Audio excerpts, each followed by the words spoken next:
mid kale wuxuu yidhi markaan xashiiska cabbay madaxii qoorteeda inay iga maqan yihiin ayaan u haystay. Waad dareemi kartaa 108 canug oo derbiga laga soo waday oo koola dhuuqi jiray oo xashiish cabi jiray oo khamra cabi jiray.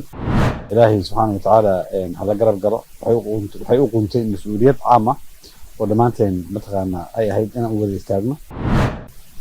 maanta waxaan joognaa xarunta dhaqan celinta ee maamul Ugaasa ee deegaanka Jazeera, halkaas oo ay ku jiraan caruur Soomaaliyeed oo laga soo qaaday ama laga soo waday dariiqyada magaalada Muqdisho. caruurtaas oo ahay caruur dalbiye jiif ah amaba waxa loo yaqaano koola dhuuq, dhibaato badan ku hayay noloshooda iyo nolosha dadka Soomaaliyeed. qayb ka ahay amni darrada, dhaca iyo dhibaatada magaalada ka jirtay, mugdi gelinaysay mustaqbalkooda iyo noloshooda. ayay isu xor saartay walaasheen Israad ama maamul Ugaasa inay ilmahaas ay dariiqa ka soo kaxayso, ayadoo martay khataro iyo dhibaato iyo culaysyo fara badan oo halkan hadda aan joogno ay u dhistay oo ay ku xanaanayso. caruurtaada halkan ku jirta tiradoodu waa 108 canug. waad dareemi kartaa 108 canug oo derbiga laga soo waday oo koola dhuuqi jiray oo xashiish cabi jiray oo khamra cabi jiray in hal meel inta la keeno la xanaaneeyo noloshoodii iyo baahiyadooda kale oo dhan mataqaanaa wax laga qabto arrin aad iyo aad aan u sahlanayn waaye. ilaahay subxaanahu watacaala hala garab galo waxay u quntay mas-uuliyad caam ah oo dhammaanteen mataqaanaa ay ahayd inaan u wada istaagno. marka la fiiriyo duruufta jirta iyo xaaladda jirta oo dhabta ah, aaday muhiim u tahay barnaamijkan in gacan laga geysto, haddii ahaana ganacsada Soomaaliyeed, dowladda federaalka ah, maamulka gobolka Banaadir iyo maamulka degmooyinka gobolka Banaadir. waxaan rabaa inaan codeeda aan ku yiraahdo dhammaan dadka Soomaaliyeed waa inay halkan gaar ahaan mas-uuliyiinta ay soo booqdaan, aadna looga fikiro loogana wada tasto sidai xaaladda halkan ka jirta ama duruufta imaanku nool yihiin kor loogu qaadi lahaa. tiradan hadda joogto tiro ka badan ayaa suuq ku jirta sida aan la soconno, in ayagana suuqa laga soo wado aaday muhiim u tahay.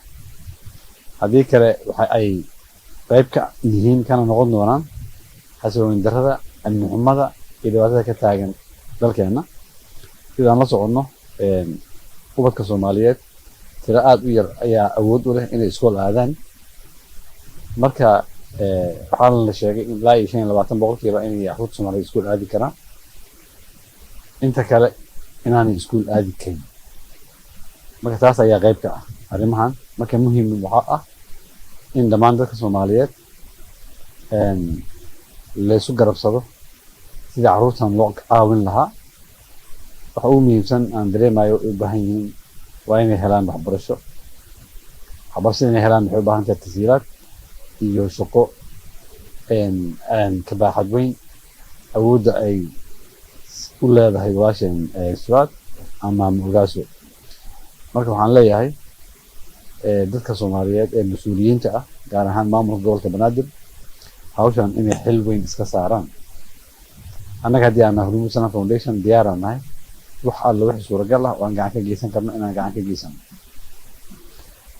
maanta waxaan soo gaarsiinay lacag kaash ah $10,000 iyo timir. insha allahu tacaala maaha markii ugu horeysay mana noqon doonto markii ugu dambeyso haddii allah awoodari uu saamaxo.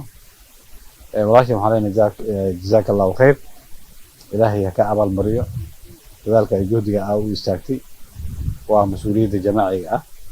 caruurta halkan joogto waa caruur aad u yaryar sidaad arki doontaan. in badan oo kamid ah waxay kamid ahaayeen ciyaal weero aan ognahay magaalada iyo dhibaatadan ay ka geysteen. marka aaday marka muhiim u tahay in laga wada shaqeeyo waxyaabaha danta caamka ah oo culayska iyo dhibaatada weyn ummadda u keeni kara. qaar kamid la sheekaysan waxay sheegeen marka xashiiska cabdi waxay dhaheen waxaad u haysataa inaad tahay midda wuxuu yidhi laamiga waxaa ay fuusho doon markaasaa malaa'ig aan daban.